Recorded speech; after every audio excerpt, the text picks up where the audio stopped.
Hello everybody and welcome. In today's video, I'm going to share just about mind management and why mind management has become so important over the last couple of years, in fact, a decade or so or more. So it's about taking care of your health has become so important over the last decade or so. It's taken on so many different aspects of health, but now it has brought to the forefront that health is not just your physical health, but also it's taken your mental health too. You'll find a lot of help from various institutions like religious institutions, spiritual areas as well, that has been handed down over the years in the advice and the guidance in how you should be taking care of your mental health and your physical health as well. And so it gives a broad understanding of what we should be doing to take care of our life and also our mental health as well. And so a lot of these religious texts has now really started to be recognized as having some grounds that can be very useful in our modern day way of life. So a lot of people are now starting to understand some of the basic things that we should be doing every day. And some things that we should be considering is like, what are the things am I allowing into my mind? So, and it comes in through various ways, through our eyes, our hearing, our sense of touch, all these things give an imprint onto our mind, and we sort of create our realities through our five senses. And so it's important that we sort of put guards at these various points of entry so that we can filter out the things that we don't need and what we don't want. And so we have to be able to gauge what's important to us and what's not important to us, and the things that we are consuming on a daily basis. So if we are listening and watching a lot of news that may be giving us an impression that everything is doom and gloom and that there's no good things happening in the world, then that will give us a very unbalanced view and develop things in our minds that may not be so healthy for us. So be aware, we have to be aware of the influences that are maybe taking us out of balance, and so for this, taking us down a route that we may not appreciate or benefit us in the medium to long term. So at times it can be really difficult, especially when you've been caught up in a culture of fast-paced news bombardment, and to be able to take yourself out of that, it does take some time, and sometimes it's a lot of discipline to restrict yourself from taking on board certain viewpoints, especially if you're around people who also are in that the same frame of mind as well. So I think some of the easiest things that we can do to help ourselves is one, basically, to look at cleaning the house, cleaning house. And what does that mean? What does that entail? I mean, it basically is a simple analogy would be, when you have your home, your house, flat, apartment, whatever it may be, wherever you live, when your house is in order, it's clean, it's easy to find things, easy to retrieve the information, easy to locate the various items that you want. And so there's no stress or strain. But when the house is cluttered and not clean and you're not able to find the items that you want, it causes stress and it causes strain and frustration. So it's the same thing within your mind. If you are carrying a lot of emotional things, or you've got things that you no longer need to be carrying in your mind, it causes an induced amount of stress upon yourself. So the more that we are able to clean and put our own mental health in order and remove those things that are no longer of use to us, the better are we going to be. So one of the things that we need to do in some ways, right, is the fears. And the fears comes in all shapes and sizes. It can be childhood fears, it can be the fear of failure or the mistakes that you have made in the past and that is now haunting you. And so that it's pulling you down, so you're not able to move forward, progress into something much better, even though what has happened is no longer relevant to your current situation. But many times we are locked in this dual fight of wanting to advance, but too frightened to advance because, oh, what if I made the same mistake again? What if I do this? It's all what if. And sometimes those fears that we have may never ever materialize. And the majority of times we hold on and we develop fears that may not ever materialize. But just the possibility of it locks us into a cycle of never ever doing anything, or we're so stuck in the what if, it ties us down. So fear is one of the most deadliest things that we could have because it paralyzes us in everything that we do. It weakens our immune system. It's a crippling thing. And so we are needing to train ourselves to break down those fears.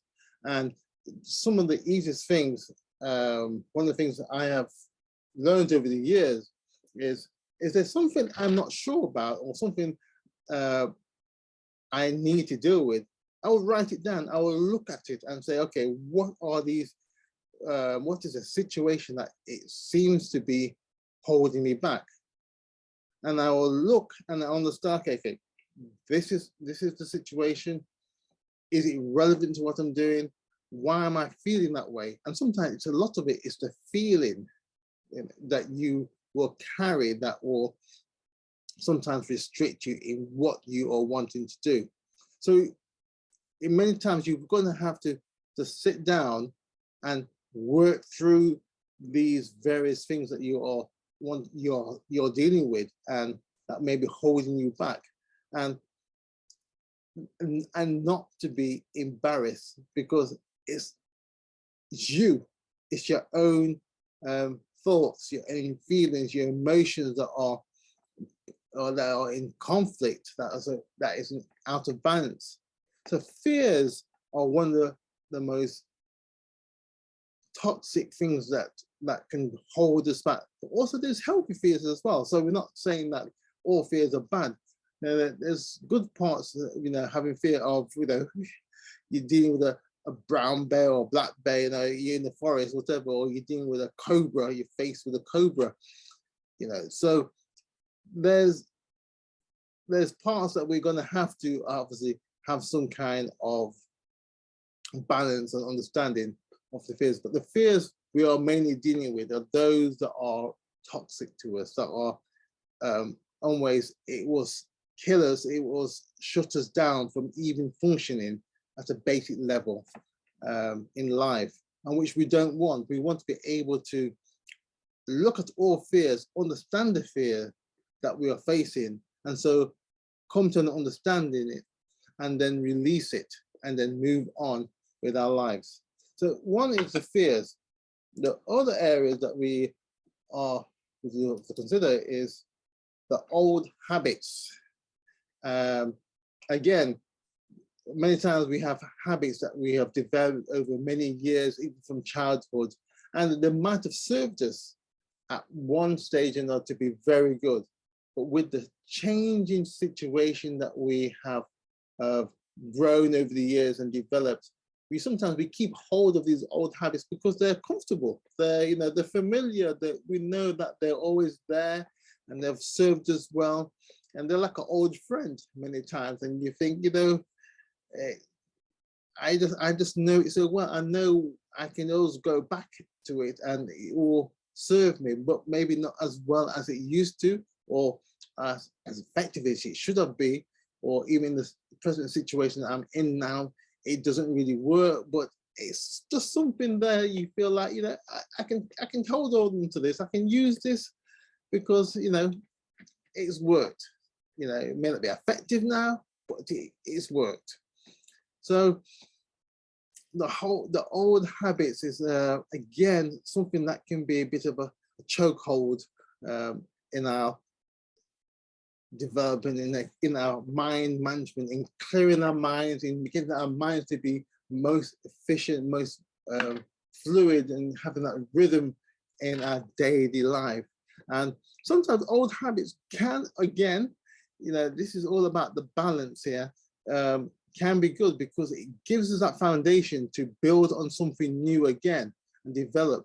But again, a lot of some things that we are holding on are just there for the keepsake because it's familiar. It's, you know, you found it to be so effective many years ago, even decades ago, but now in this, your present situation, you no longer have any relevancy as such. So again, this takes courage, and it takes sometimes a bit of time to readjust yourself and develop something new that will replace it and be more efficient in your present situation. So that's one thing I have learned myself, is that just because you find something that is not working, you don't just replace it without putting something in place to take hold of it and make something much better than it was before. So understand what the habits are. If it's not serving you as well as it should be, and you know that there's something else better, then you need to start to incorporate and remove those old habits. And if it's more toxic, and then you may have to take more drastic actions to remove those old habits so that you yourself can really move forward. Because again, because some of these habits, it not just affect yourself, but other people who in your circle. So again, these things that you're going to have to consider what are the best course of action. So outside help may be required. So again, look at those things. And if you need to get professional help, then consider those routes and options out there. The other point is unresolved goals. And this is an interesting one because the unresolved goals, again, you know, you may have set goals that you have been wanting to do for the last 5 years. You know, you want to write a book or climb somewhere or travel somewhere, and you have not even started it, but yet it keeps reoccurring, and deep down you know you're not going to do it, or you're totally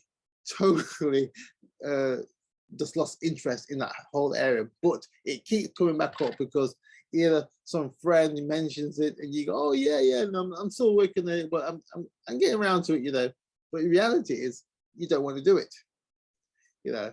And so what those unresolved goals are just blocking everything else in what you need to be doing, and you could be concentrating and using your energy elsewhere much more efficiently. And the amount of people that I've talked to, and they said, yeah, all these goals, and I'm going to do it. And I said, when have you last worked on it?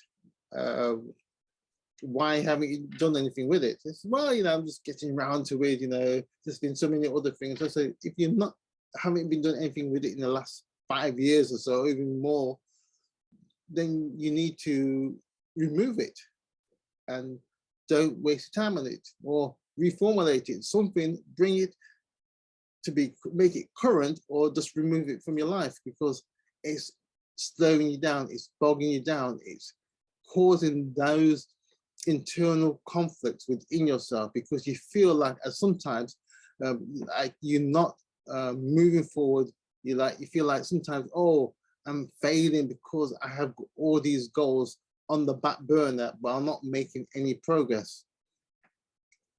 Again, you know, sometimes it just takes a simple situation of writing these things down. What are these goals that you have made for yourself? And some of them might have been made in totally different circumstances, maybe totally different.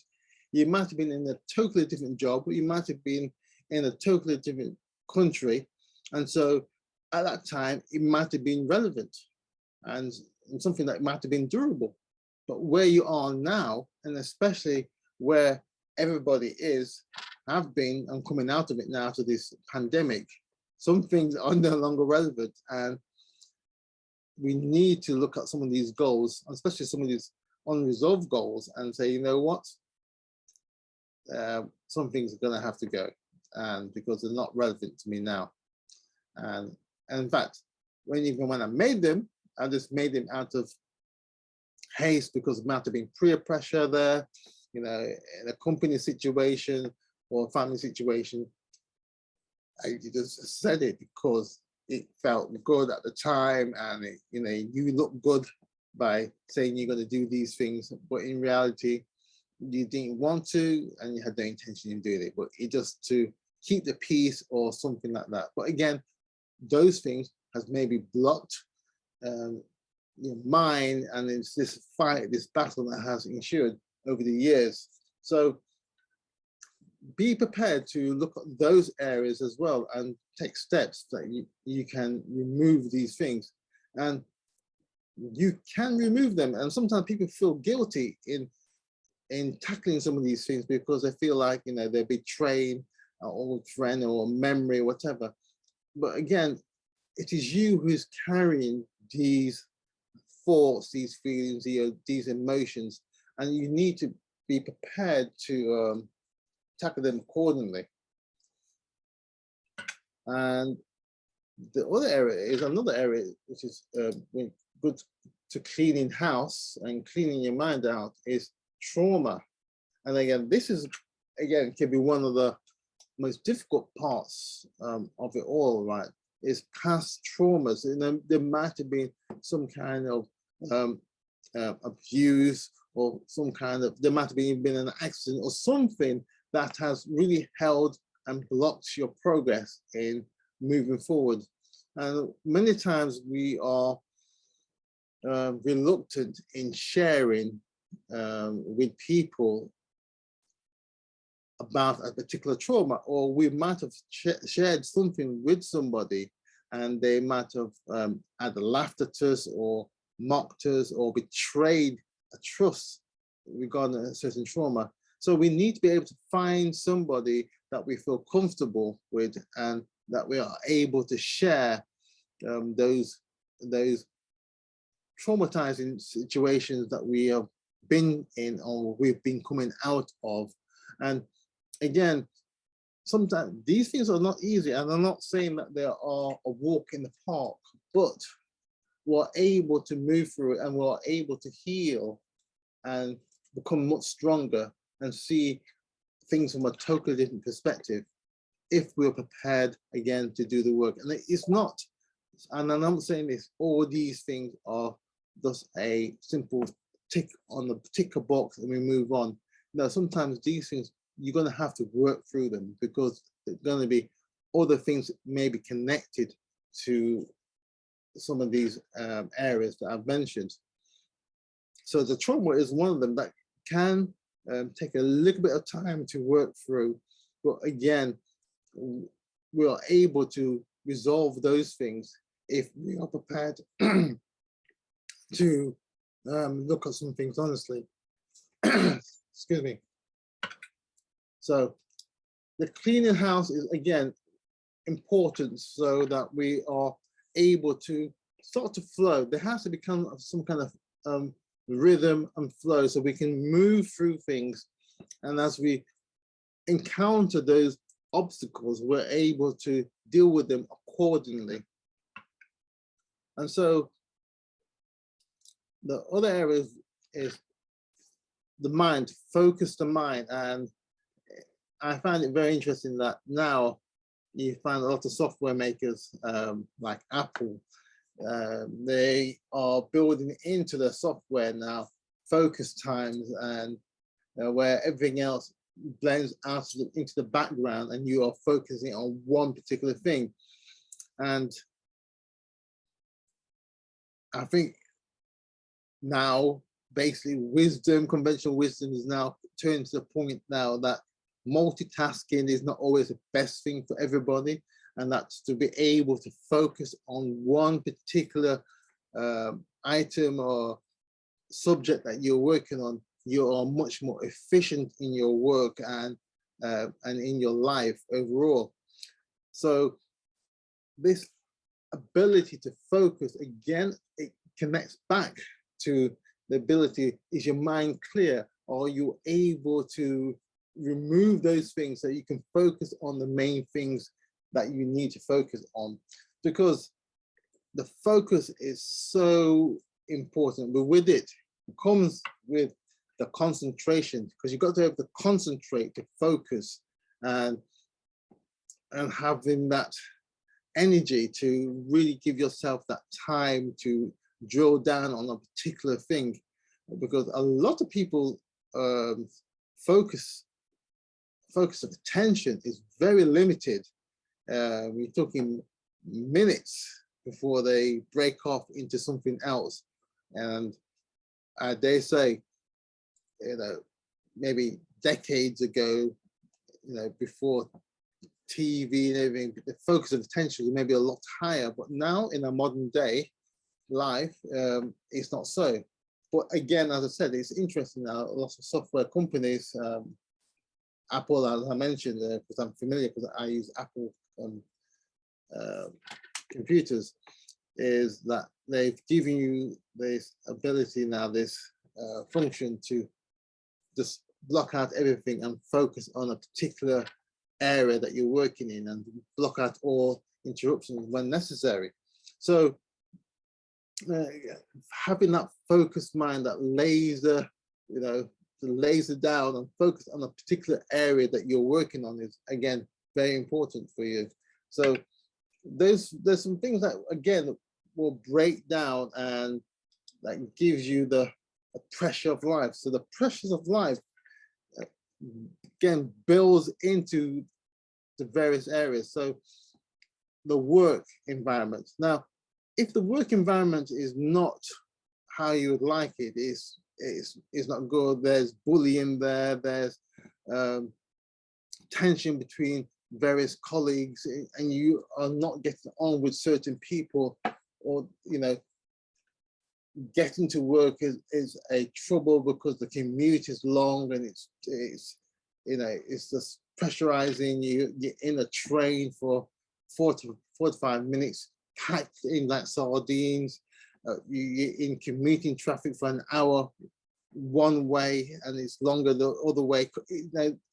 These pressures, as you go to work and you're thinking, I have got to face this every day, it becomes a point of a pressure point, and at some point something is going to give.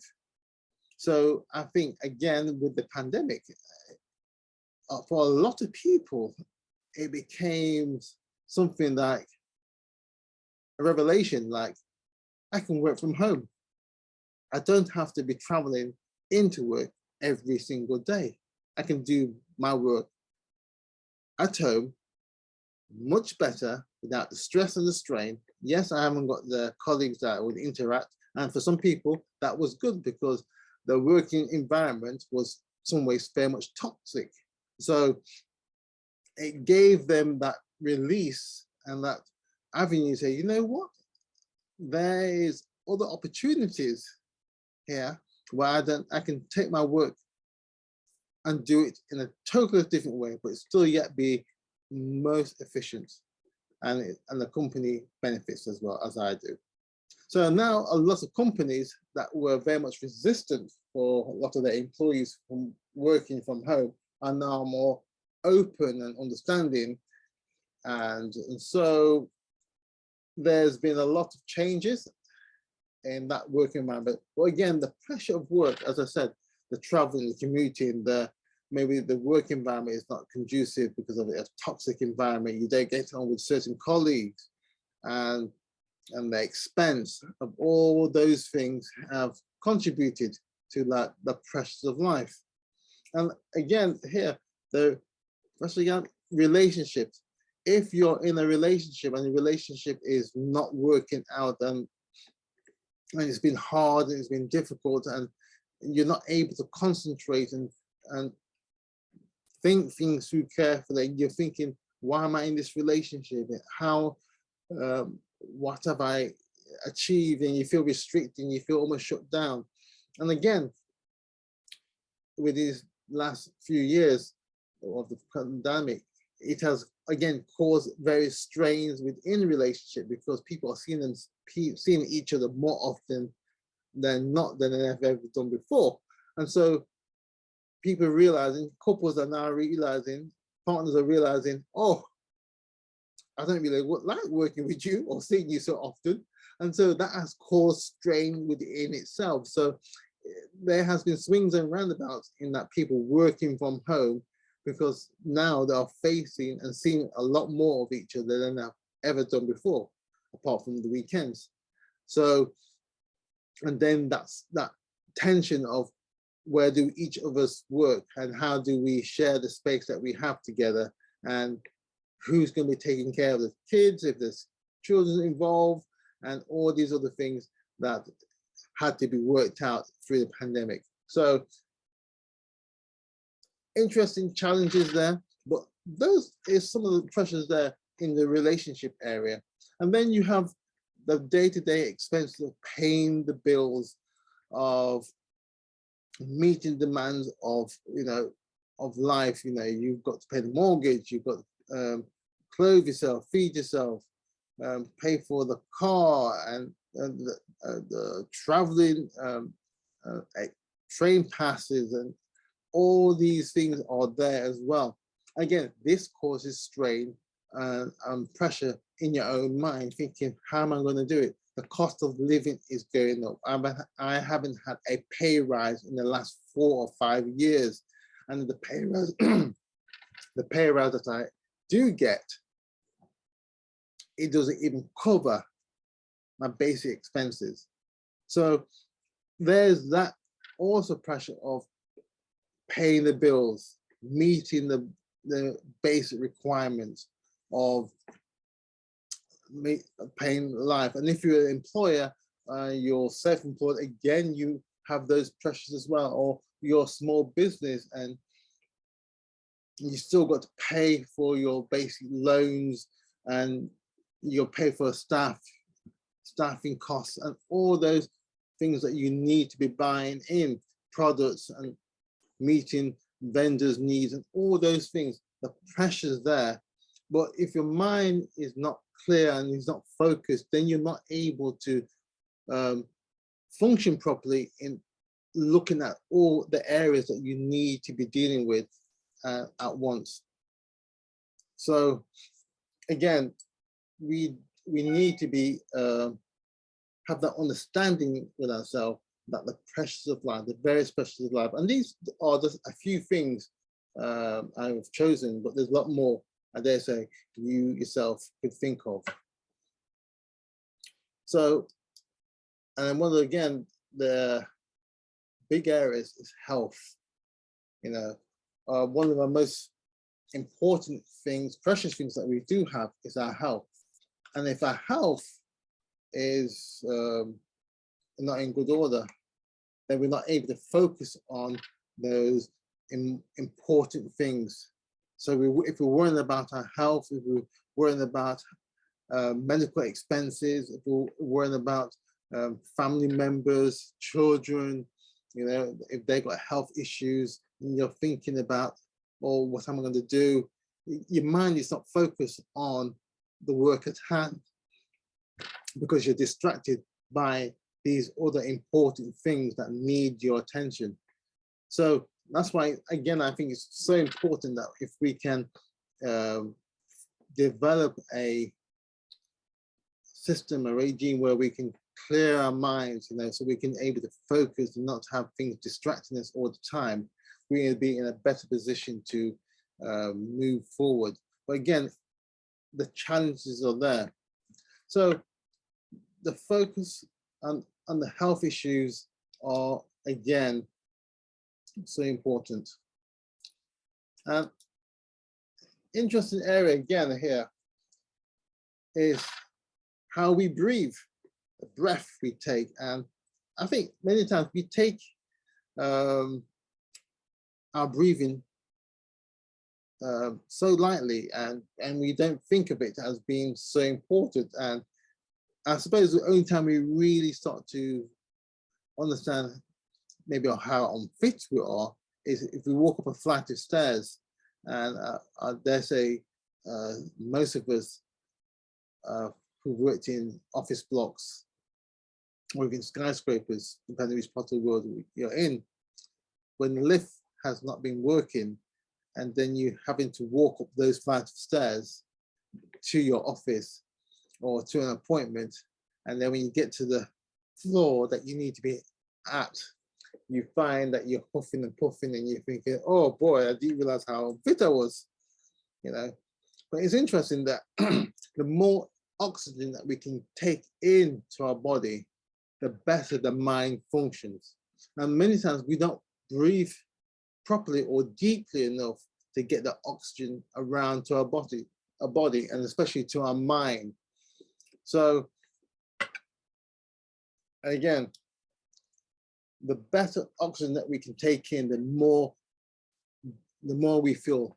And I suppose, I'm not sure if how many of you've been in a situation where you either you've climbed up a mountain and there's been a little bit less oxygen than you used to, and you felt really lightheaded, and you had to go back down to a lower level to take in the oxygen, and you felt so much better. Your head felt clear. There's that clear feeling that you have when you really are oxygenated. You know, you've got that oxygen flowing through your body, your lungs are filled, and your mind feels invigorated. And so it's important here, again, the better that we can breathe and take in oxygen. And again, we can do this. There's various breathing techniques that we can do, and the more that we can learn these things and how to breathe properly, because there are certain ways that we can breathe and how we can breathe to get the oxygen in, so that our body functions more better, more efficiently, and we are thinking more clearly, the better we will feel, and we can do things a lot more better. And again, the areas that can help here is meditation. Now, meditation is tried and tested over many centuries and thousands of years. People have been meditating, because that meditation, again, brings that focus that so many of us need to be doing. And so the more that we can clear, relax the mind and clear out the mind, because the meditation does so many things at so many different levels. It brings that clarity, it brings that peace, it brings that harmony that we need so much. And so that tranquility that we are sometimes needing and requiring flows into us. And so the meditation breaks down various areas so that we are able to function. So there are many forms of meditation, and there's not one or fit all. So there's many forms. And so if you're interested in that area of meditation, then you can simply do a search, and you can find hundreds, anyone to fit your need or your present circumstances. So you've got forms of, again, you can just simply kneel, pray, sit up in the chair with your back straight. You've got hand techniques.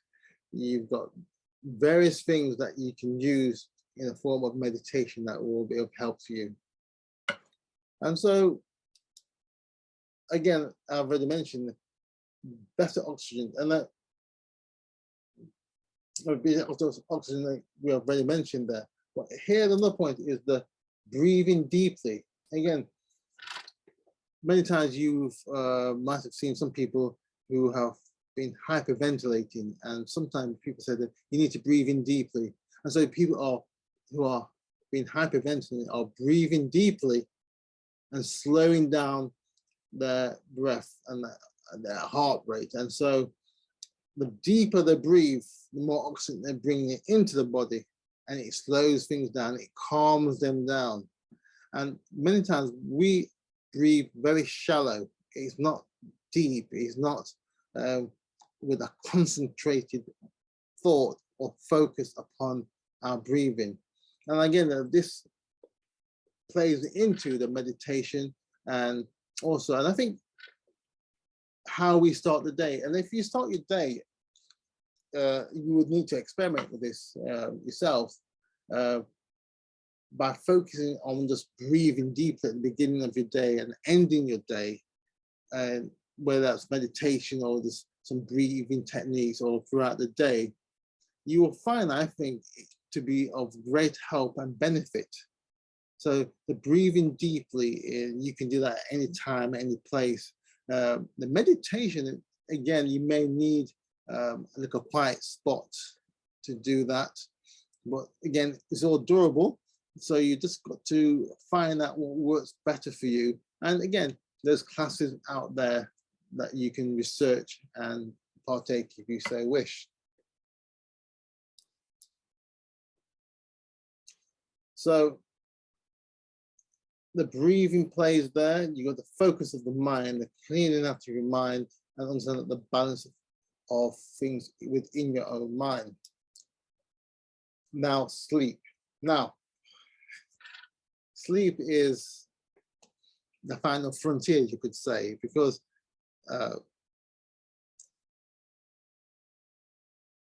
sleep has, there's been so many videos and people say we can live off 3 hours sleep, 2 hours sleep, and there's been various people, famous people who live off many less hours sleep, and that's good and that's fine. But generally, there's a maybe 8 hours sleep is like the ballpark figure. Some people say that we should have and we need to have, and again, that is down to yourself, down to your own understanding of your body and how you best function. I've heard some people say, if they sleep more than 6 hours, they feel drained, they feel restless, and that's fair enough. And I've met some people who need 10 hours sleep, and for them to be functioning properly. So again, it's all down to your personal preference and understanding of your body and your makeup of yourself. So, but again, I think many times we don't pay enough attention to our sleep, and we don't understand what do we really need. And so we are at a loss at times when we wake up and we feel exhausted. And again, there could be various other reasons, which we may just touch upon here. And so the sleep, we need to find out what is best for us, what's the hours that we need that is going to be most efficient for us to moving forward. And so the bed. You may not think the bed's important, but having a good bed to sleep in is, I think, so important. A nice mattress that you can rest in, that is able to take the heat out of you, out of the bed. You feel comfortable, you feel cool. If you've got a partner with you, if they move, you're not tossed out of the bed when they roll around in the bed. And another thing is, well, I think it's very important. If you're a tall person, and I'm fairly tall, right? You've got to have a nice bed, a bed long enough to fit in. And there's been some beds that I can't sleep horizontal. I've got to sleep diagonal in the bed just to fit onto the bed. And I think many times we underestimate the bed as being, excuse me, has been so important for our well-being and for our mental health, because there's one thing to wake up from a sleep and you feel worse than you done before you went to bed. Having a nice bed that is comfortable, that you can stretch out in. And if you've got somebody with you, having a bed big enough to fit in both of you, because if one of you is just rolls around in the bed, just tossing and turning throughout the night, and it's just a narrow bed, you're going to be in trouble. You'll be battered and bruised. So having a nice sized bed that you are comfortable in, and a bed and a mattress that, that is, you may be a person who likes the bed to be soft or hard or medium or whatever, but having a bed that accommodates you, that takes your body, is so important, I think. And to be able to wake up from a good night's sleep, fully refreshed to face the day, get the bed sorted out. Even if you've got a bed that is 10 years old or is battered, or you've had kids and they've been jumping up on it, and its springs are poking out everywhere, find a bed that can help you to get a good night's rest. And many times you may be surprised, but having that bed that is comfortable, that might be the crucial thing, in your mind, in your mind management, that may help you tremendously, and everything else may just sort itself out from there. So having that bed is a crucial thing. And excuse me, the sleeping position. The sleeping position. And again, a lot have been written, a lot of research have been done on this. And again, I think you need to do your own research and to find out what is a good sleeping position for you.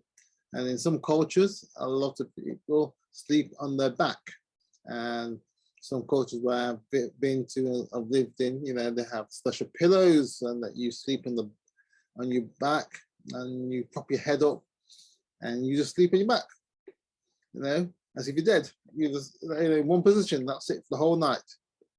But a lot of people like to toss and turn, spin around, and that's why it's important to have a bed maybe large enough to accommodate somebody who thrashes around in their bed.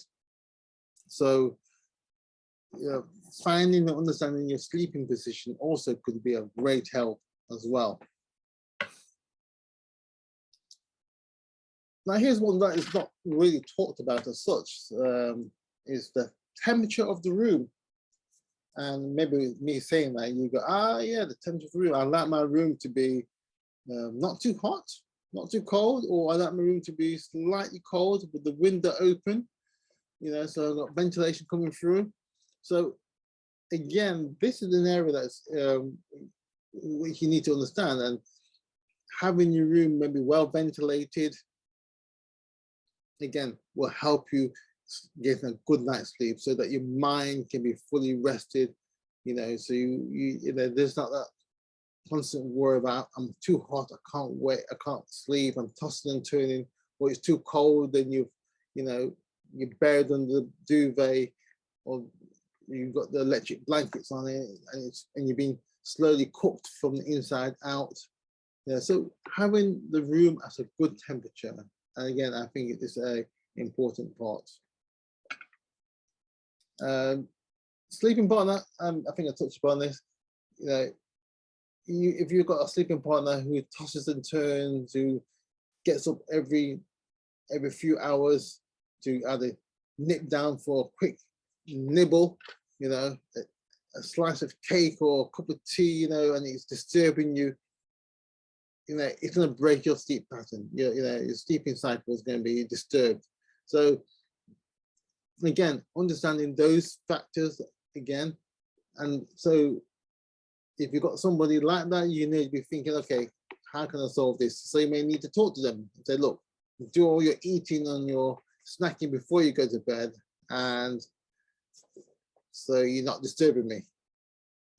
So again, I'm one of understanding, because again, you don't want to be waking up in the day, the next day, feeling tired and exhausted and not knowing why, because of maybe your sleeping partner is just tossing and turning or nipping down to the kitchen for a quick slice of cake or the pizza or something left over.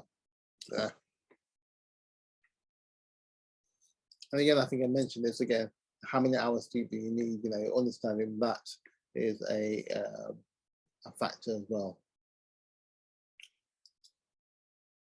Something else here, a peaceful room. Again, modern day living, we have incorporated so many things into our rooms, TVs, Wi-Fi, you know, all these different things, mobile phones we have next to us in our room. And so again, these things cause a lot of disturbance to our, maybe to our sleeping pattern. And I think there's been research showing that having various electronic devices within the room does affect our sleep and the quality of our sleep. And when we get up, we may feel a lot more exhausted than everything else. So having plants, again, bring a sense of nice relaxation. It cleans the air. Certain plants clean the air whilst we're sleeping. So it does that. I think another area is lighting. Lighting plays a big role in the mood, the atmosphere of the room.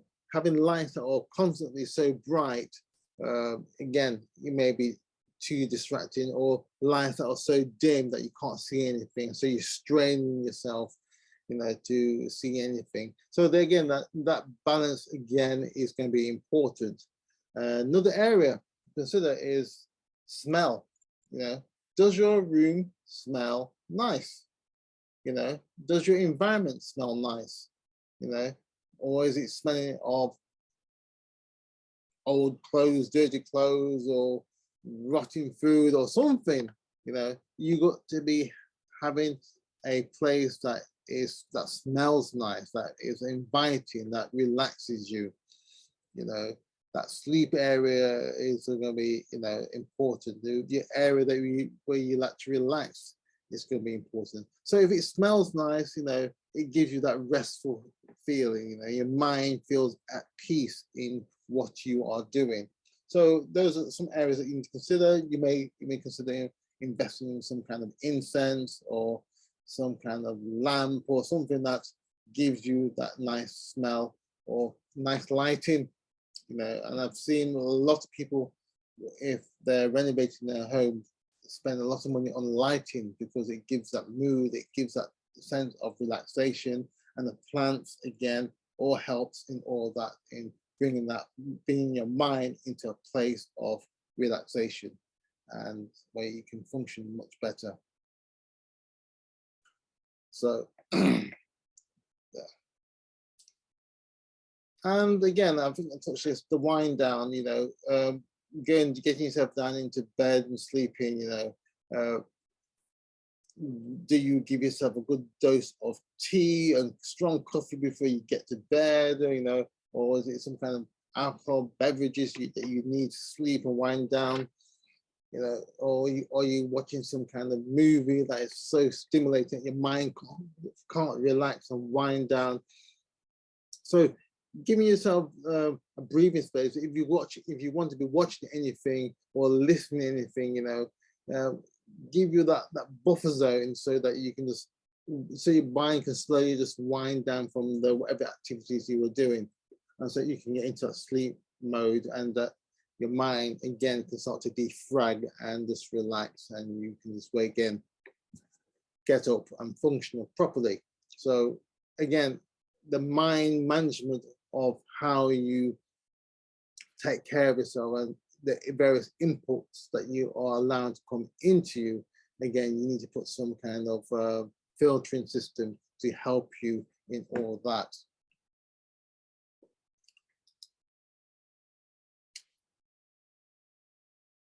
The last part, again, I think it's an obvious thing, is the exercise.